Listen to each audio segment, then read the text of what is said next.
Hey everyone! Welcome back to our channel NCERT Science. So today we will be talking about improvement in food resources, and that is the 15th chapter in NCERT Science for class 9. This is the last chapter. We made it through all 14 chapters until now, and we will make it through the 15th chapter with awesome success. Alright, so this is a biology chapter. This is the last chapter. Rejoice, everyone! All right. This is also a very general topic, so it's not going to be very hard for us to progress through the lesson. All right. So most of what we have learned, we already know. All right. So before we start, I want to do my standard speech. It's a little sad that this is going to be my last standard speech for class 9, but I'm going to come up with another series for class 10. So if you're a class 10 student trying to prepare for from class 9, if you're an NTSE student, if you're preparing for NTSE, NEET or JEE, you will find class 10 videos also helpful. But if you're a class 9 student and you want to go ahead in your course, by all means you can also watch the class 10 series. Alright, so I want to mention 3 things. The first one is that I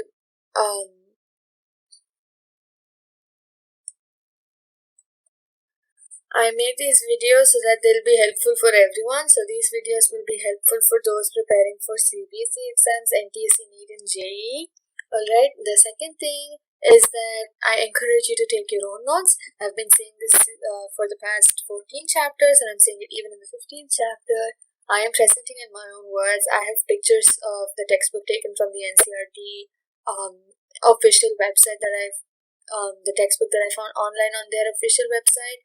But that doesn't mean you can, take your notes in my words, right? It's my words, so I will only be presenting in my words. You will need to take your own notes in your own words. All right. So that way you will be able to remember better and recollect better. All right. And the third thing is that I intend these videos to be less than 1.5 hours because I don't want to take away a lot of time. Dragging each topic is boring for those of you who are listening. It's also not helpful for people who are preparing the night before their exam or who are looking for a video that will recap the whole lesson. Alright, so I will be going fast, but if you think I'm going too fast for you to understand properly, by all means you can set your speed to 0.75 on YouTube. Alright, so with that said, let's start with chapter 15, the last chapter in class 9 science. Alright, so as I said, this is a biology chapter, but there's not much to learn here. It's only remembering that takes up effort in this chapter. Most of what is covered in this chapter we already know because of general knowledge or previous classes. Alright, so chapter 15, improvement. I did something wrong with the colons, don't ask me. Improvement in food resources. Alright. Okay, that's resources. I'm sorry about that. Alright, so as it is in every chapter, the first part of the lesson, all of this is all introduction, but I want you to read through everything because whoever wrote this chapter included these introductory paragraphs for you to know something before we start the lesson, and I want you to read through these and note down any important points. Alright, so starting with the lesson, we're going to talk about improvement in crop yields. Alright, so we have many crops, right? Like we have wheat, we have rice, we have maize, we have millets, we have everything, right? We have many food crops, and all of them give either proteins or carbohydrates or fats. So each crop has a different nutrient to give us, or one or more nutrients to give us. Alright, so pulses so all these cereals give us carbohydrate. Pulses like gram, pea, black gram, green gram, red pigeon pea, lentils. They all give us proteins. That's why they say eat pulses for proteins. If you're complete vegetarian, if you don't eat meat at all, pulses will serve as the source of protein for you. Okay, and oil seeds, they give the fats. They're not unnecessary. I mean, not unhealthy fats unless you're taking them in, huge quantities. But these, like soybean, groundnut, mustard, all of these, they give necessary fats. Pizzas, burgers, they give unhealthy fat, but I'm not asking you to stop them because I eat them too. It's just that I'm just putting it out there that there's a difference between necessary fats and unnecessary fats. Alright, so vegetables, spices, and fruits, they provide a range of vitamins and minerals. Alright, but they also give proteins, carbohydrates, and fats. So in addition to a little amounts of proteins, carbohydrates, and fats, vegetables, spices, and fruits give additional vitamins and minerals. Alright, that's why elders say eat fruits and vegetables if you want energy, because they give little amounts of everything, and that is what makes a balanced diet, right? Plus spices. Indian cooking is known for its spices. The spices we use are there's a wide range of spices that we use, and each one of them has a specific function. It has a specific purpose. Too much is too bad, yes. If you eat too much of spices, you may have problems, but an essential amount, an optimum amount of everything will make it a balanced diet, and it will make you healthy. Alright, so there are fodder crops. So there's food crops and then there's fodder crops. Fodder crops are oats or Sudan grass or berseem. They're raised as food for livestock. Alright, so they're given to like chickens, cows, all of that as their food. Alright, so according to their requirement, maybe cows need more protein or chickens need more carbohydrates. I'm not sure what they really need, but I'm just giving a hypothetical example. Alright, so if cows need more protein than we do, obviously we won't feed cows our pulses like groundnuts. Maybe we do, I'm not sure. But what is needed for humans, maybe that's a little less than what's needed for cows or chickens. So their food may differ from our food, and the food that we grow specifically for cattle or specifically for animals is known as fodder. Alright, so there's food crops and then there's fodder crops. Alrighty, so we have a question here that I want you to try and answer. If you're not able to answer, go back to that part of the video where I explained it, and then make sure you understand it this time. Take down active notes, and then come back and answer this question. Alright, so different crops require different climatic conditions, temperature, and photoperiods for their growth and completion of their life cycle. So what's photoperiods? So this here, it's a photoperiods. It depends. There are many factors for a crop to complete its life cycle. So what's photoperiod here? Photoperiods are related to the duration of sunlight. Alright, so photo means light. So photoperiods means how long there is time. There is the sunlight or light. Alright. So growth of plants and flowering are dependent on sunlight. As we all know, plants manufacture their food by the process of photosynthesis, and there are some crops which are grown in rainy season. They are called the Kharif season. Alright, so that is from the month of June to October, and some of the winter crops called Rabi crops are grown from October to April. So this is an important concept, Kharif and Rabi. You need to remember the months in which they're grown, the seasons in which they're grown, and examples of Kharif and Rabi crop. Alright, so for CBSE exams, they may ask us a short answer question. For NTSE, they may ask us match the following, and for NEET, they will ask us if there is a possibility of this coming up.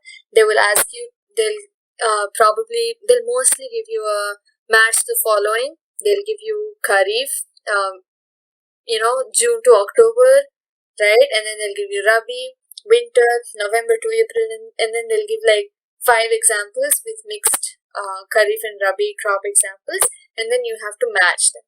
Alright, so that's how this Kharif and Rabi crops concept is important for all 3 types of people who are preparing for this, preparing for their exams. Alright, so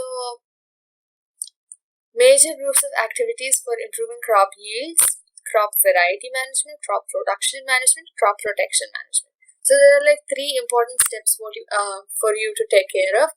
First of all, what variety are you going to produce? Second of all, how much are you going to produce? And third of all, how are you going to protect it from rotting or from getting spoiled? How are you going to protect it? So what are you going to produce? How much are you going to produce? How are you going to protect it after production? Alright, so let's start with crop variety improvement. This approach depends on finding a crop variety that can give a good yield. Alright, so if you have type A, for example, if you have type A and type B, type A gives 50 kgs in 2 months. Alright, this may not be true, but I'm just giving a simplified example. Type B gives 25 kgs in 4 months. Which one would you choose? If you are a clever farmer, and unless there is demand for type B, all other things equal, the demand for A and B is the same, the cost for A and B is the same. It's just that the yield that A gives is more than the yield that B gives. Alright, so the yield that A gives is greater than the yield that B gives. So which crop would you choose if you were given the the option? Most of us would choose crop A because there's more yield for crop A, right? 50 kgs in 2 months, and B has 24 kgs in 4 months. So if you take it across the same period, for 4 months you would have 20 kilograms of B, but you would have 100 kilograms of A, so that you're producing 4 times more. A is producing 4 times more than B, so most of us would pick the crop with a more yield, right? Even though the demand is the same, even though the cost is the same, we would prefer more efficiency, we would prefer more yield, right? So that is how we decide what variety to start growing first of all. Alright, so varieties or strains of crops can be selected by breeding for various useful characters. Alright, so there's disease resistance. Is that crop more prone to catch diseases or less prone? Response to fertilizers is would you need less fertilizer for the same effect or more? So is it responding well enough or not so well enough, right?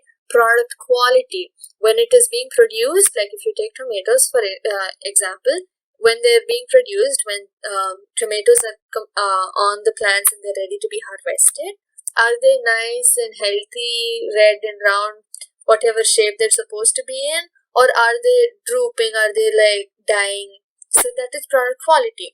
And how high of a yield are they producing? Are there like 2 or 3 tomatoes per crop, or are there 10 or 15 tomatoes per crop, right? So that is how you find the desirable characters. Alright, so now you take now there are 2 plants, one of them has a desirable quality, so let's say A and B again, okay, but now there are 2 of the same species, the same kind but different species. Alright, A has the advantage of disease resistance. Alright, so it is disease resistant. But B has high yield.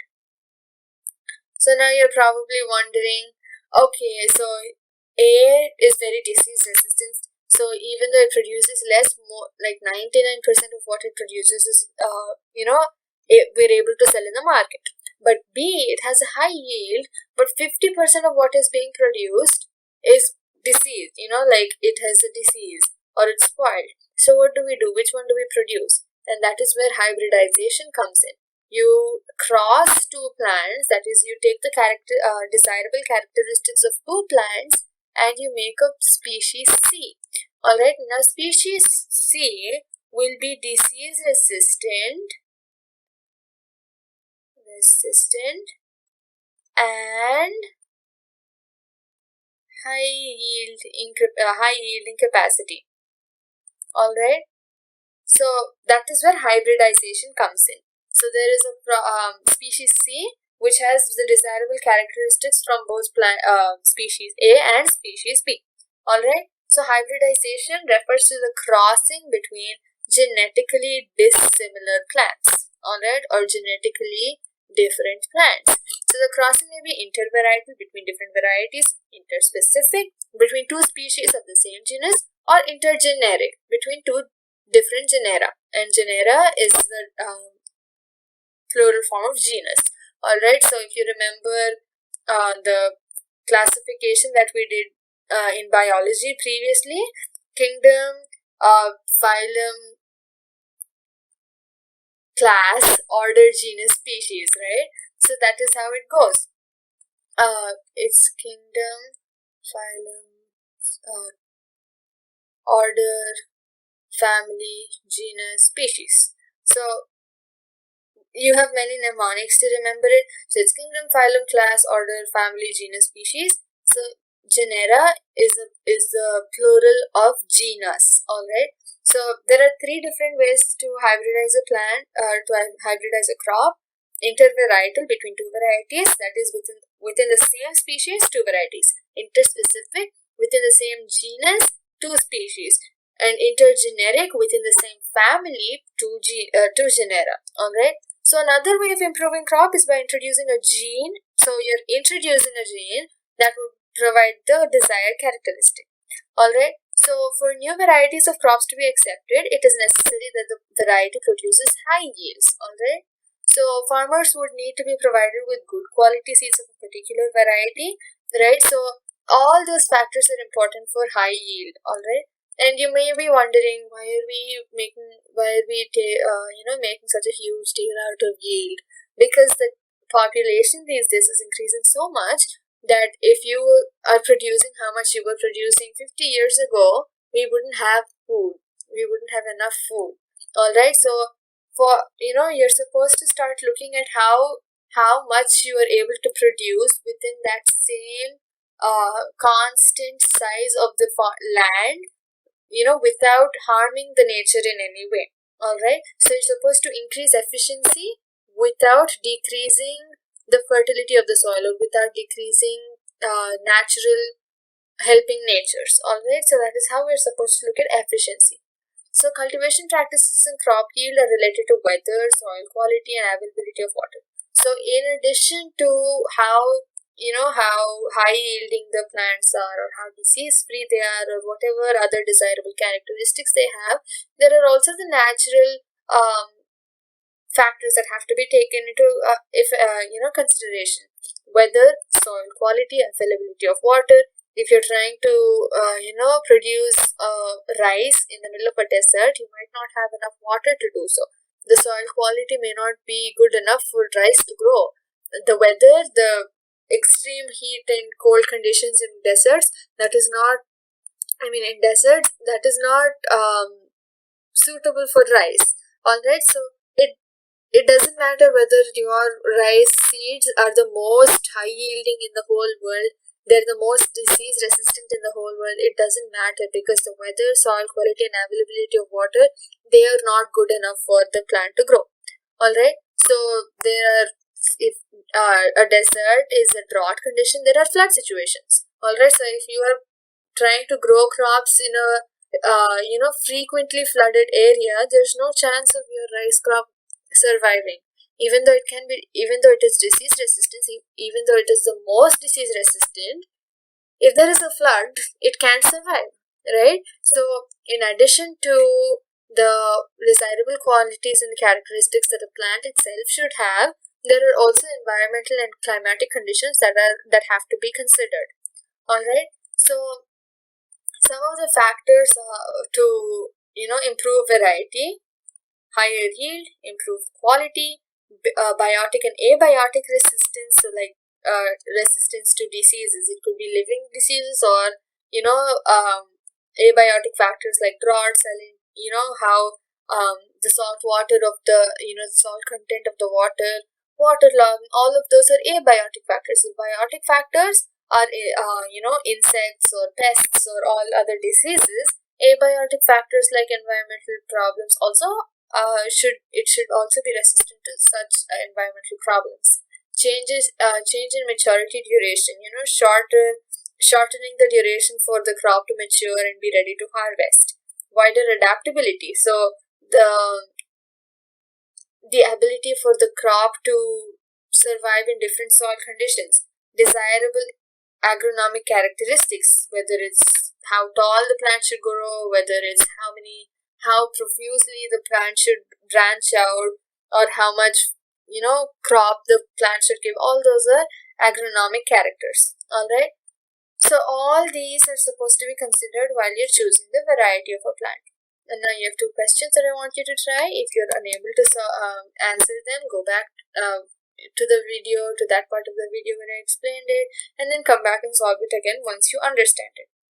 Alright, so crop production management.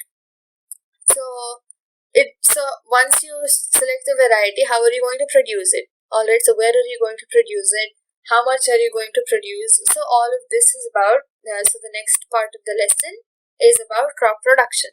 Alright, so many agriculture-based countries, there are many agriculture-based countries in India, so production practices can be at different levels. So they can include no cost, low cost, and high cost, okay? So there are many levels of production. Which level you want to take depends on your economic condition, your economic thinking. Maybe you want to take a no cost or a low cost production system because you know that even they are going to work. Why do I want to go for high cost if it's, if there's a very little difference? All right. So all those also come into play.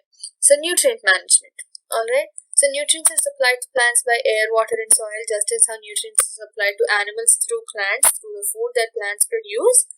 How are they produced to plants? How are they supplied to plants? They're supplied by air, water, and soil. Alright. So there are several nutrients which are essential for plants. Air supplies carbon and oxygen, right? So hydrogen comes from water, and the soil provides other 13 nutrients to plants, right? There are 13 micronutrients and macronutrients, right? So there are some required in large quantities, they're called macronutrients. Other quantities are required in small quantities, they're called micronutrients. Alright, so the deficiency of these nutrients affects physiological processes in which plants grow. So that can include reproduction, growth, susceptibility to diseases, the likelihood for that plant to catch a disease. All of that, they're all determined by the deficiency of nutrients. If it's nutrient deficient, if that plant is nutrient deficient, just like in animals, if you don't have enough nutrition, if you don't have enough of one nutrition, then there is a disease, and then they call that nutrition or nutrition deficiency, right? Or vitamin deficiency. So just as how there are vitamin deficiencies and nutrition deficiencies for animals, they are also there for plants. All right. So we have two other questions here. Two more questions here, and try to solve it on your own. So let's talk about manure.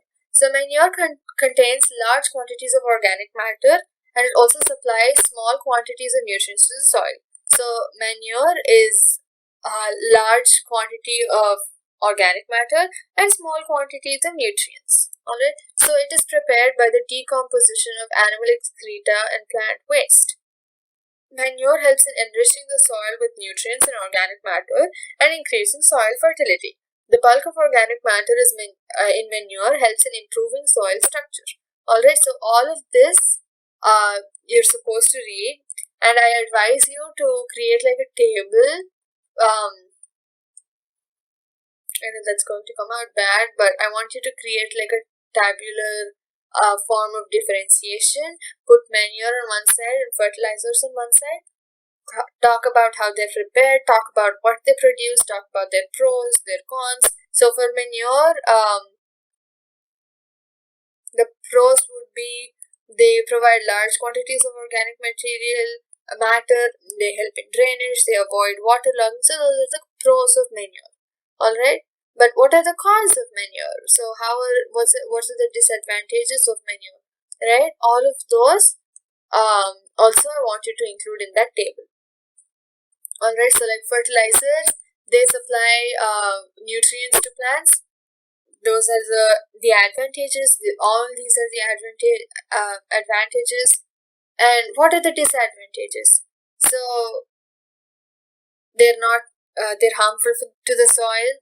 They wash out during rains and they enter the rivers, right? So that pollutes rivers, water pollution. We were talking about that in the previous chapter, right? So when you're doing all of that, there are advantages for a certain thing, there are disadvantages, right? So I want you to list out all the advantages, the disadvantages, the method of preparation, right? What they provide to the plant, whether they provide organic material or nutrients, right? All of that, right? This is a question in itself. Compare the use of manure and fertilizers in maintaining soil fertility, right? So you can do that table as a part of this question. Alright, so that will make it easier for you to review once when you're going through your notes before your exam, or before a revision test or a practice test. I don't know, whenever you want to recap what you have learned, whenever you want to quickly look at the difference between manures and fertilizers, you can just take that table out and go, okay, this goes here, manures do this, the disadvantages of fertilizers are these. So that is how you can prepare, that is how you increase your efficiency. Alright. So irrigation, when you're talking about irrigation, most agriculture in India is rain-fed, right? So we talked about southwest monsoon and northeast monsoon briefly in the previous chapter. So most of the agriculture is because of irrigation, right? Because of rain-fed irrigation. Most of our crops grow because of the water provided due to rains, right? That's why India is good in agriculture, because it has a lot of water supply. Alright, so poor monsoons can cause crop failure, just as how good monsoons give good crop yield, just as how India is a good agricultural country because of good rains. Poor monsoons can cause crop failure. Alright, so ensuring that the crops get water at the right stages during their growth can increase the expected yields of any crop. Alright, so we have a more to know box right here. I don't want you to ignore any part of the textbook, any part of the reading material, because each and every corner has something important. Alright, I'm just going through like the most important concepts, but that doesn't mean they're the only important concepts. Alright, I want you to realize that what I'm covering is not everything in the chapter. I cannot cover everything in the chapter in under 1.5 hours, right? So I will cover the most important, but you should realize that they're not the only important points. Alright, so for those of you who are new into this channel, for those of you who are watching my channel for the first time through this video, welcome to the channel.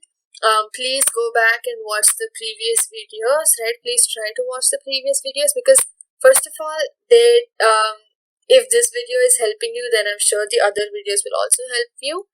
Second of all, you will catch up on a lot of content.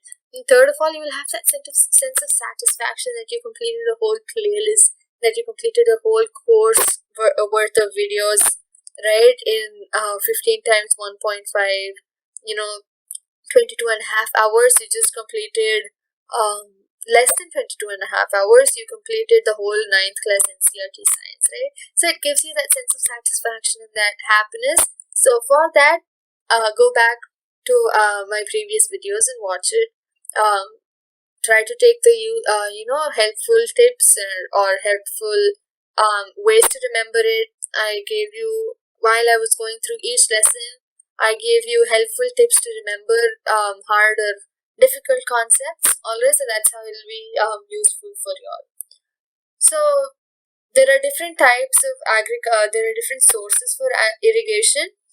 There are wells, canals, river lift systems, tanks, reservoirs, ponds, all of those, right? All of those are sources for irrigation. Alright. So fresh initiatives for increasing the water are available for agriculture, and they include rainwater harvesting and watershed management. Alright. So this involves building small check dams, right, which lead to an increase in groundwater levels, and they stop the rainwater from flowing away. They also reduce soil erosion. Alright. So flowing water carries soil with it. First of all, we are cutting down trees for space, and that is loosening the soil, because if the trees were alive, the roots would hold on to the soil more firmly. Alright, but now that we're cutting down the trees, the roots are not holding on to the soil firmly, so the soil is loose, and whenever there is flowing water, the water takes away parts of the soil with it, and that is how soil keeps getting eroded. Alright, so first of all, we're supposed to plant more trees, afforestation, to prevent soil erosion, but also conserve water. That way you will have more water in the future. In addition to that, you will prevent soil erosion. So there's like two birds with one stone kind, right? So that's why you need to conserve water. You can build rainwater harvesting pits or check dams. All of those will help water conservation, as well as they will prevent soil erosion. Alright, so let's talk about cropping patterns.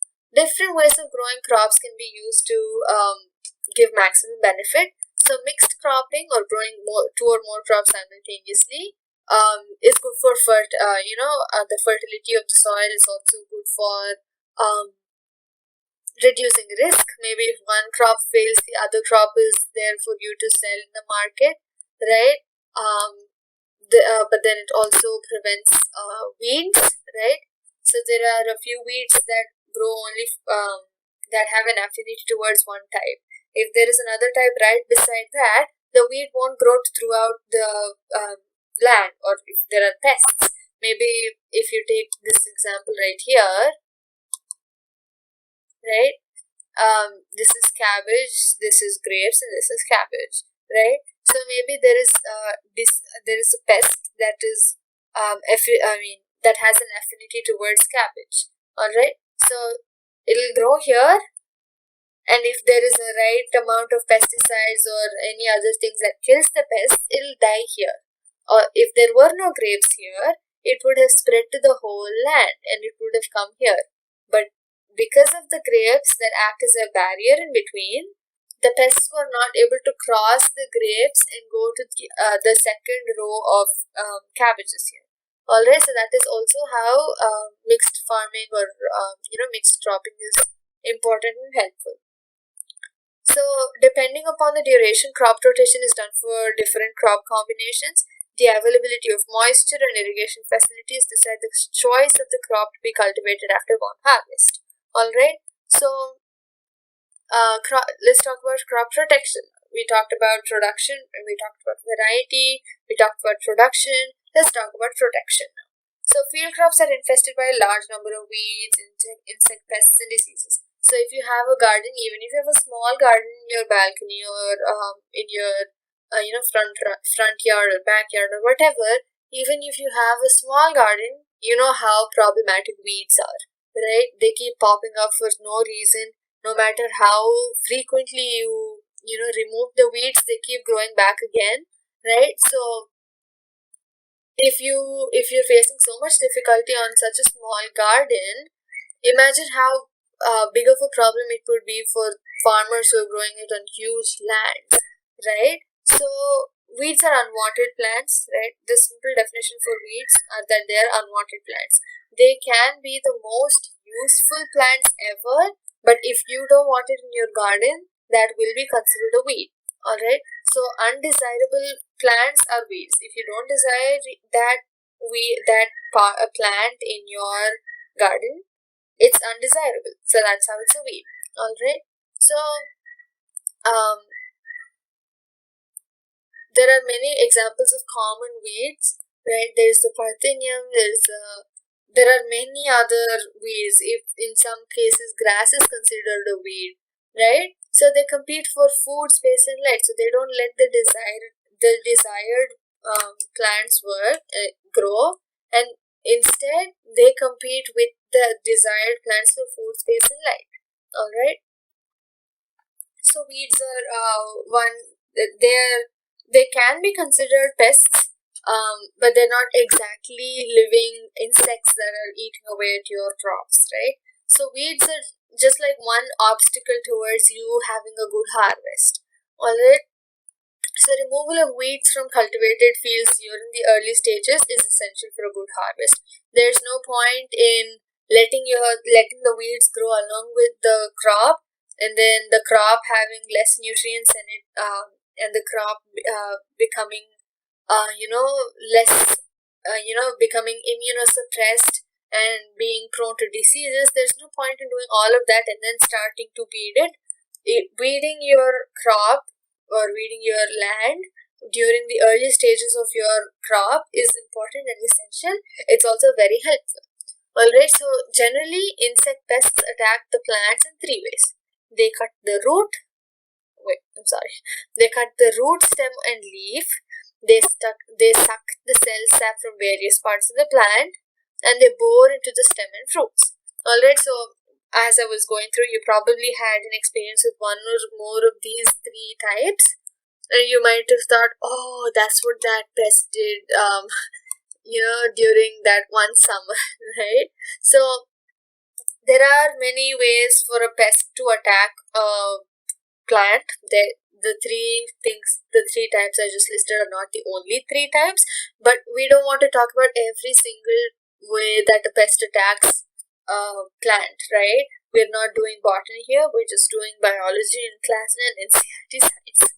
Alright, so for this level, this is good enough. There are three types, there are three broad types of pest attacking a plant, and these 3 points are dash dash dash. That's it, over. Okay, for this level, that is what you need. Don't stress about all the other things that you ever learned about. Don't think, oh my god, why is it not there, did I learn wrong?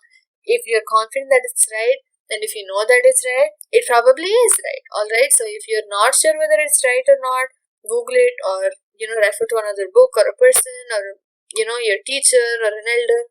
But if you're completely sure that it's right, if you have heard it from a reliable source, do not stress out that it is not one of the 3 listed types. These are only broad categories. Alright. So diseases in plants are also caused by pathogens like bacteria, fungi, and viruses, just as how diseases are caused in us. That's what we talked about in Why Do We Fall Ill, chapter 13. Right? That's how pathogens caused diseases in animals.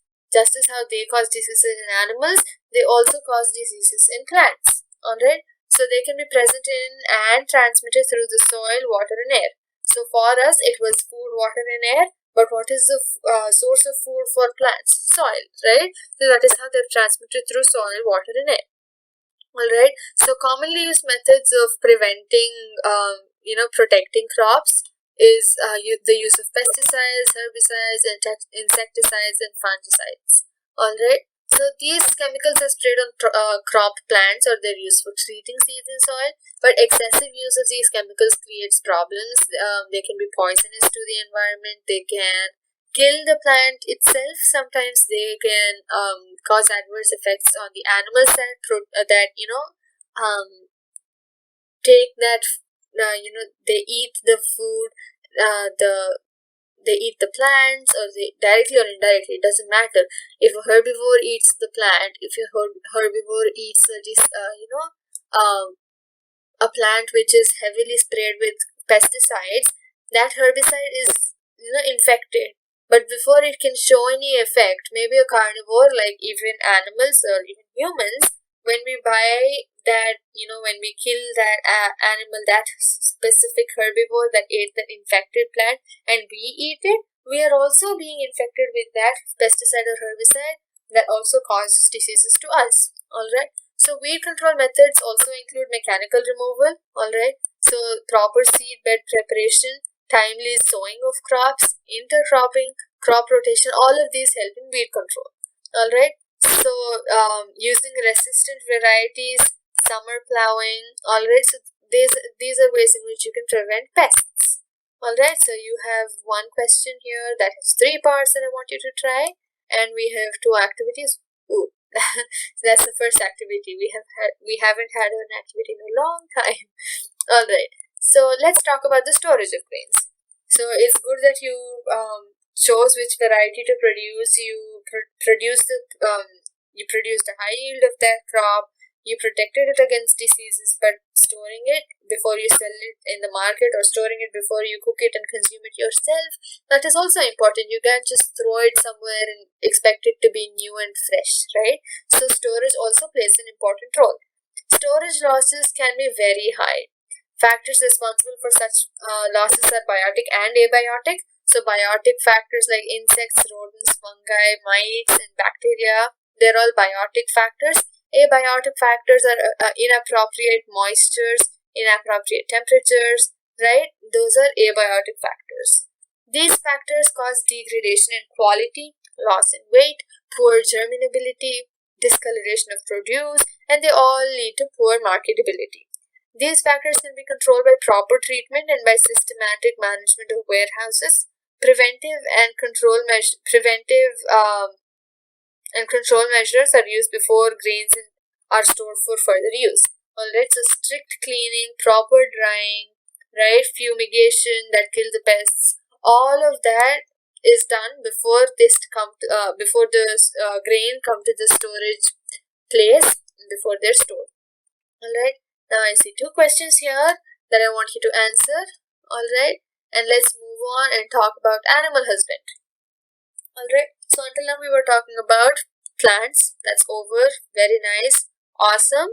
Now let's talk about animals. How animals are, reared. How they are used for food production.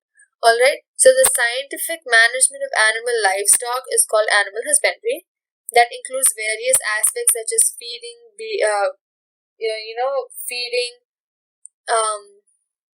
breeding, and disease control. Alright, so animal-based farming includes cattle, goats, sheep, poultry, and fish farming.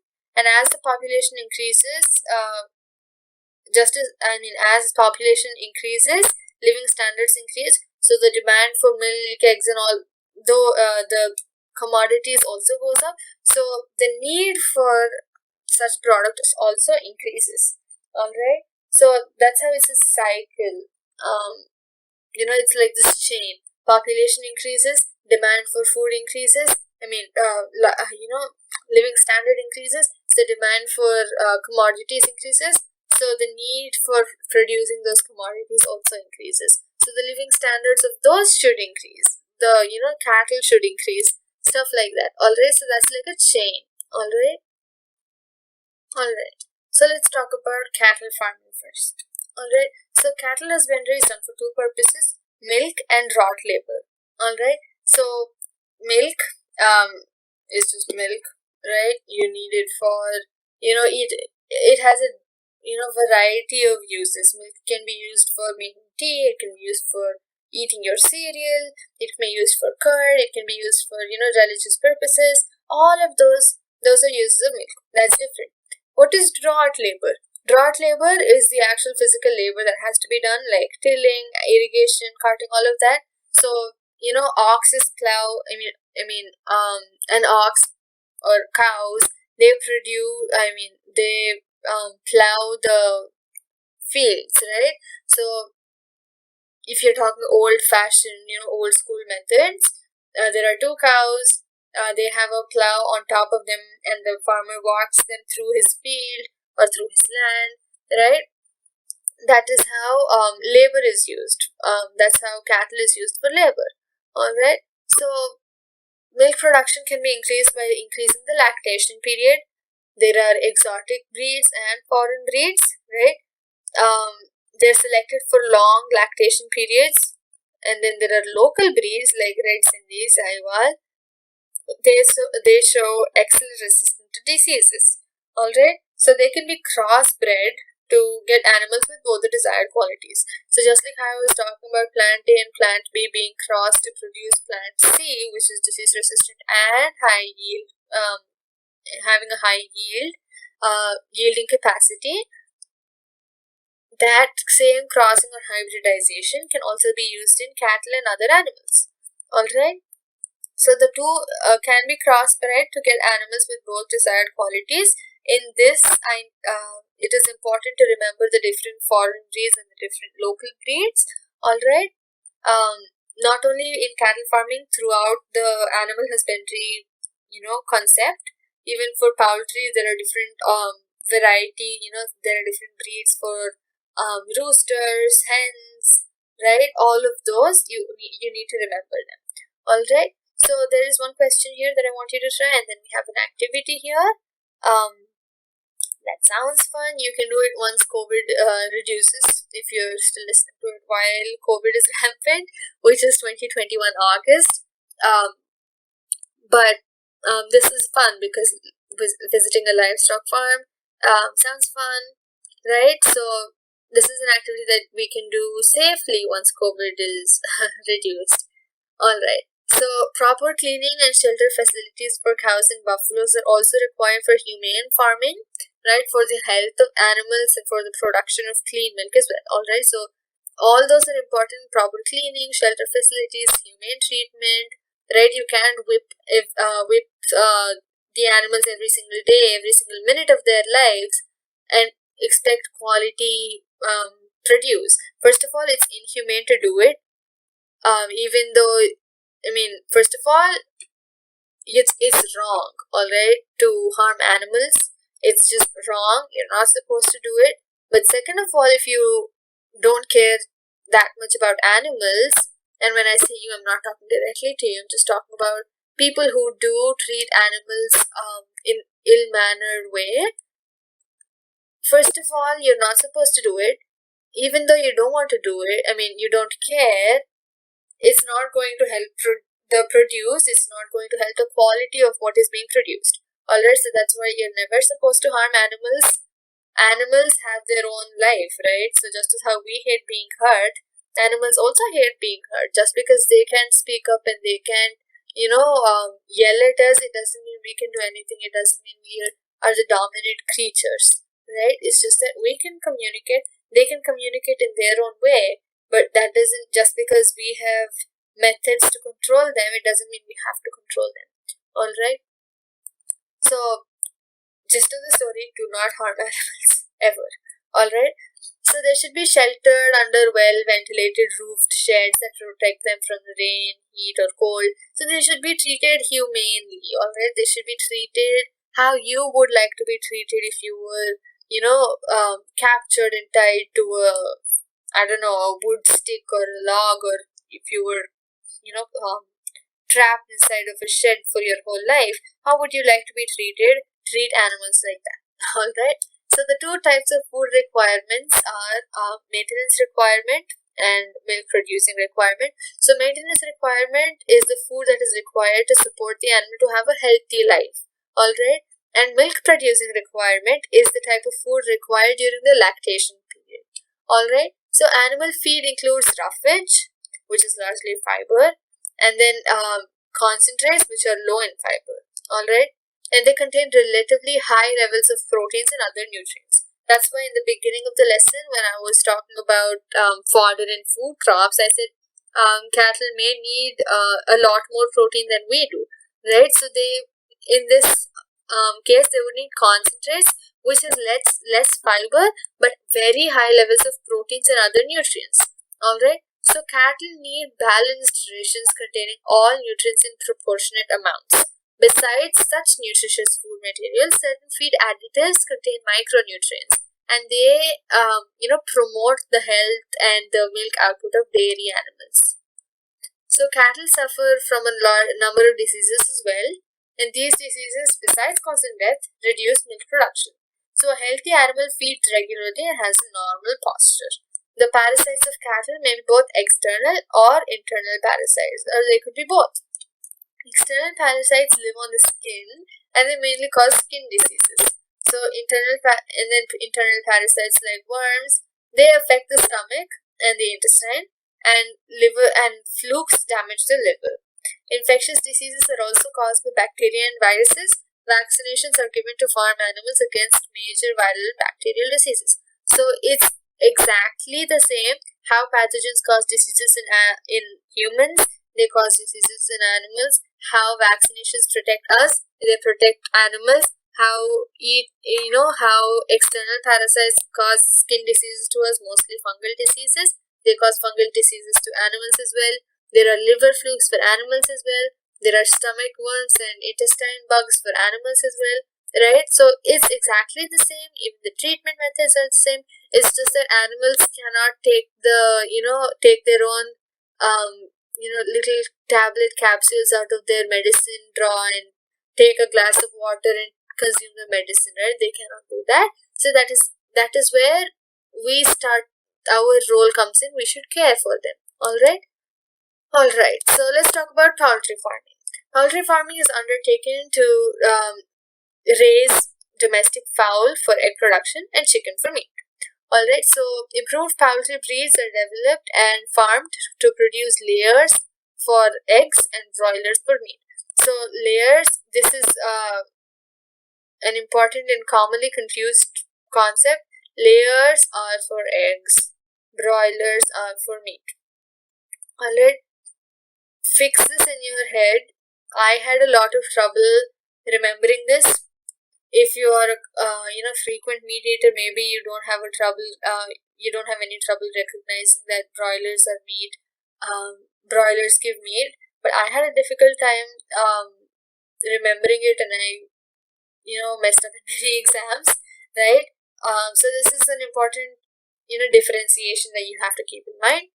So the crossbreeding programs between Indian and foreign breeds for variety improvement are focused on to develop new varieties for the following desirable characters. So the number and quality of chicks. So if there are 100 chicks and they're all weak and they die within the first few days, that's not a very good number, right? That's not a very good production. If there's only one chick and it's very healthy, that's not very efficient either, right? So there should be an optimum number of chicks and the quality of chicks. They should be healthy and there should be more. Dwarf broiler parent for commercial chick production. If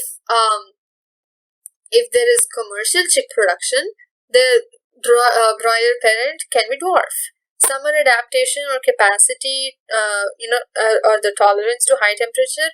If the hens or chicken, they start dying if there is a little extra heat, then it's not good, right? So they should have tolerance to high temperatures. They must have low maintenance requirements, right? Just because it makes the job easier for us, because why not, right? Reduction in the size of the egg-laying bird with the ability to utilize more fibrous and cheaper diets, right? All these are desirable qualities, and based on the desirable qualities, crossbreeding is used wherever necessary. Alright, and we have a question here, and then we'll talk about egg and broiler production. So broiler chickens are fed with vitamin-rich supplementary feed for good growth rate and better feed efficiency. And care is taken to avoid mortality, that means the likeliness to die, and to maintain feathering and carcass quality. Alright, so they're produced as broilers and sent to the market for meat purposes. Alright, so whatever chickens you find in chicken shops or meat shops, they're all broilers. Alright, so for good production of poultry birds, good management practices are important. So these include maintenance of temperature, hygienic conditions, again humanely treating chickens, right? Giving them good conditions to live under, not throwing them out in the heat or the cold or under heavy rains, hitting them or capturing them, imprisoning them. They're all inhumane conditions. So providing humane conditions is very good for the health of the animal and for the quality of the product that it gives. Alright, so the requirements for whether it's how you're staying or what your diet is, that all those are different for broilers and for layers. Alright, so they have different needs and requirements. So the ration for broilers is protein rich and with adequate fat. Alright, because we are going to eat it later. Right? So the level of vitamins A and vitamin A and vitamin K, they are kept high in the poultry feeds. Alright, because they're ultimately going to be transferred to us when we eat their meat. So when humans eat chicken meat, those nutrients are going to be transferred into humans. That's why they're rich in vitamin A, vitamin K, protein rich, all of that. Those are for broilers. Alright, so poultry fowl suffer from a number of diseases caused by viruses, bacteria, fungi, parasites, alright, and nutritional deficiencies, just like how the diseases such, fat agents cause diseases in humans or cattle, like we just read. They also provide diseases in poultry. Alright, so this is why cleaning, sanitation, spraying of disinfectants at regular intervals, they're all important to prevent diseases. Alright, so appropriate vaccination, even for chickens and poultry, is important, and it can prevent the occurrence of poultry diseases and loss of poultry during an outbreak of a disease. Alright, and then we just went past 2 questions. Alright, and then we have another activity that is also fun. If you go after COVID reduces. Alright, so now we're talking about fish production. So fish is a cheap source of animal protein for our food, but that doesn't mean fish is bad. I mean, maybe it's bad in large quantities, but even fish give us good, amounts of our dietary requirements. So fish production includes the finned true fish as well as shellfish, such as prawns and mollusks. There are 2 ways of obtaining fish. One is from natural resources, which is called capture fishing. The other is by fish farming, which is called culture fishery. So fish farming is where we grow fish. That is, we take a few adult fish and then we put them in water, and the adult fish reproduce to give baby fishes, and then these baby fish grow and they reproduce to give more baby fish. So we're essentially just growing fish. That's why it's called fish farming, and we do that in culture fishery. Alright, so the water source can be either seawater or freshwater. Alright, so fish and based upon that, these cultures are divided into marine fisheries and freshwater fisheries. Alright, so it's important to note the definitions and differences between these 2 types of fisheries. Alright, so fish varieties that are popular fish varieties that are grown in marine fisheries are all these: mackerel, tuna, sardines, bombay duck. Right, there are many examples of such fish. If one type of fish is easier for you to remember, maybe because you ate it, or maybe because you cannot eat it, or maybe because you don't like to eat it, if that is easier for you to remember, by all means remember it. I just have no connection or no thing with these fish, so I just remember what I hear most, like tuna, sardines, all of that. They're the most common, so that's how I remember them. But if you have an affinity or if you have hatred towards one type of fish, go for it. Alright, so they are caught using many kinds of fishing nets from fishing boats, and these yields are increased by locating large schools of fish in open sea using satellites and echo sounders. So here, one concept that we learned in physics can be used. And pause this video right now, think about it, think long and hard if you have to, but I want you to be able to answer this. If you are not able to answer this, go back to my previous videos if you have the time, watch it, and then tell me the answer. Alright, so pause the video right now and think about it.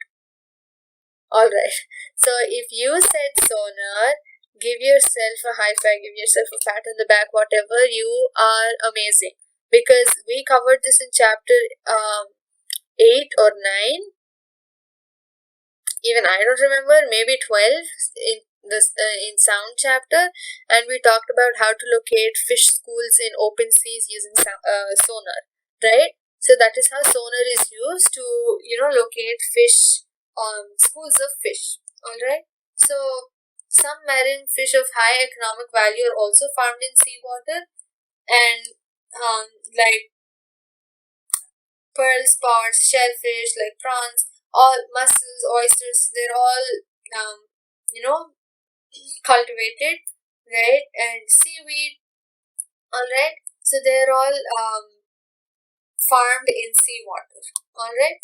So as marine fish stocks get further depleted, the demand for more fish can only be met by such cultural fisheries, and this practice is called mariculture. All right. So inland fisheries are freshwater resources. Alright, so marine fisheries were seawater resources and inland fisheries are freshwater resources. And these resources include canals, ponds, reservoirs, rivers, and such other resources. Alright, so brackish water resources where seawater and freshwater mix together, they are called estuaries, and there are examples of such brackish water resources would be estuaries, lagoons. They are all also important fish reservoirs. All right. So while capture fishing is done in such inland water bodies, the yield is not high. Right. So most fish production from these resources is through aquaculture. All right. So fish culture is sometimes done in combination with the rice crop, so that the fish are grown in the water in the paddy field. And more intensive fish farming can be done in composite fish culture systems. Both local and imported fish species are used in such systems. Alright, so these are examples of fish that are, that grow well, that thrive in freshwater cultures or inland fisheries. Alright. So a combination of 5 or 6 species. So this is the most efficient way of fish farming. Alright, the one that I'm about to explain right. So in such a system, a combination of 5 or 6 fish is used in a single fish pond. So these species are selected so that they do not compete for food among them having different types of food habits. Alright, so the best practice would be to select such fish species such that they wouldn't compete for food. Alright, so as a result, the food available in all the parts of the pond is used. Alright, so this is the most efficient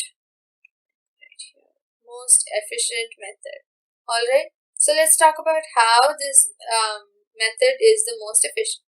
So an example would be, as cattlers are surface feeders, rohus feed in the middle zone of the pond, mrigals and common carps are bottom feeders, and grass carps feed on the weeds. Together, these species can use all the food in the pond without competing against each other. So there are a few fish that feed on the surface, there are a few that feed on the bottom, there are a few that feed on the in the middle layers, and then there are a few that just feed on the weeds, right? So there are not many fish fighting for the same source of food or the same type of food, and that is how the complete food is efficiently utilized, and that is why this method is the most efficient and the most useful method to produce fish.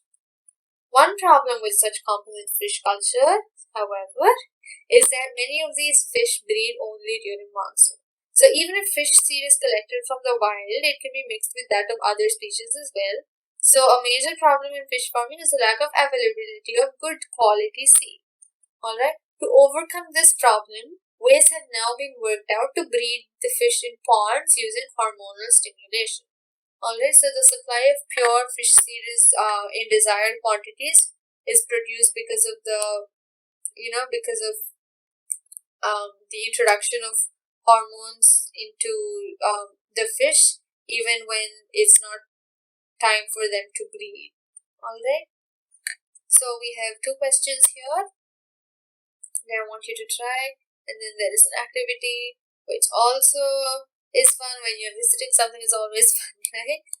But if you're in the middle of the pandemic right now, do not visit it, right?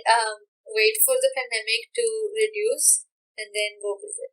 Alright, so beekeeping. Honey is widely used, and therefore beekeeping for making honey is an important agricultural enterprise.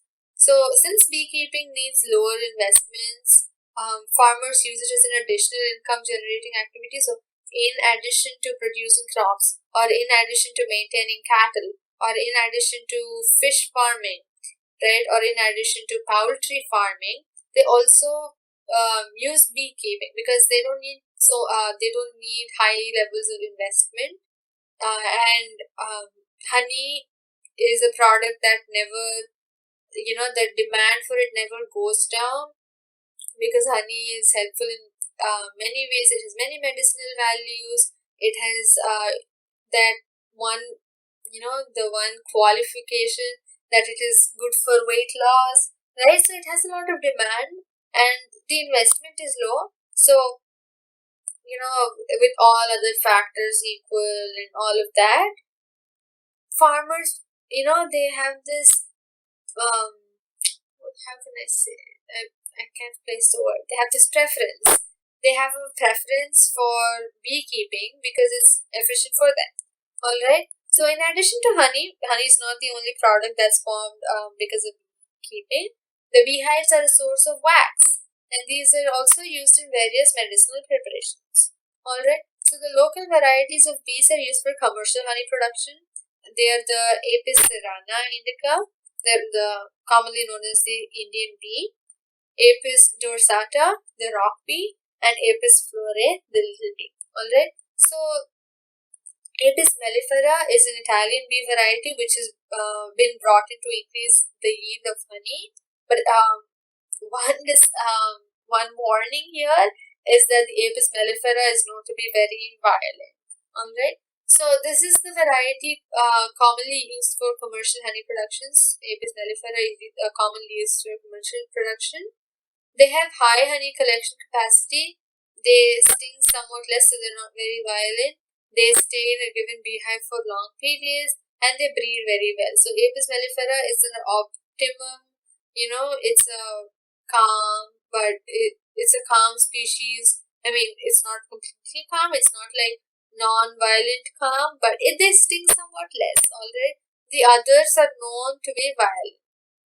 Alright, so for commercial honey production, bee farms or apiaries are established. Alright, so the value or quality of honey depends upon the pasturage or the flowers available to the bees. Alright, so the quality of the flowers affects the quality of the honey, the quality of the nectar, the quality of the pollen, right? All of that, they're interlinked, right? If the quantity of nectar increases, if the quality of pollen is good, if the flowers are healthy, then the honey produced is good. It is a good quality.